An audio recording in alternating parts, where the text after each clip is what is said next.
যেই তিনটা রোগ হলে বুঝবেন আপনি জান্নাতি। সুবহানাল্লাহ। এই তিনটা রোগ যদি আমার আপনার মাঝে দেখা দেয় তাহলে বুঝতে হবে আল্লাহ পাক রব্বুল আলামিন ওই সমস্ত বান্দা বান্দিকে আমার আল্লাহ খুব বেশি ভালোবাসেন। আল্লাহ তাআলা যাকে ভালোবাসেন আমার আল্লাহ তাকে দুনিয়াতে বেশি পরীক্ষা করেন। এই তিনটা রোগ হলে বুঝতে হবে আল্লাহ পাক আপনাকে অত্যন্ত ভালোবাসে, এই রোগগুলো আপনাকে উপহার দিয়েছেন। এর মাঝে একটা হচ্ছে ঠান্ডা জ্বর।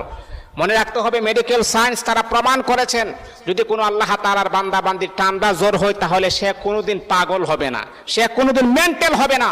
আল্লাহ পাক তাকে শারীরিকভাবে আমার আল্লাহ তাকে সুস্থ রাখবেন। 2 নাম্বার হচ্ছে যদি কোনো ব্যক্তির চুলকানি হয়, খাদ্যানি চুলকানি যদি কোনো ব্যক্তির হয় তাহলে মনে রাখতে হবে তার চামড়ার নিচে কোনোদিন ক্যান্সার হবে না, তার স্কিন নষ্ট হবে না। 3 নাম্বার হচ্ছে আল্লাহ নবী বিশ্বনবী সাল্লাল্লাহু আলাইহি ওয়াসাল্লাম বলেছেন যদি কোনো ব্যক্তির চোখ উঠে তাহলে মনে রাখতে হবে তার চোখে কখনো সে অন্ধ হবে না।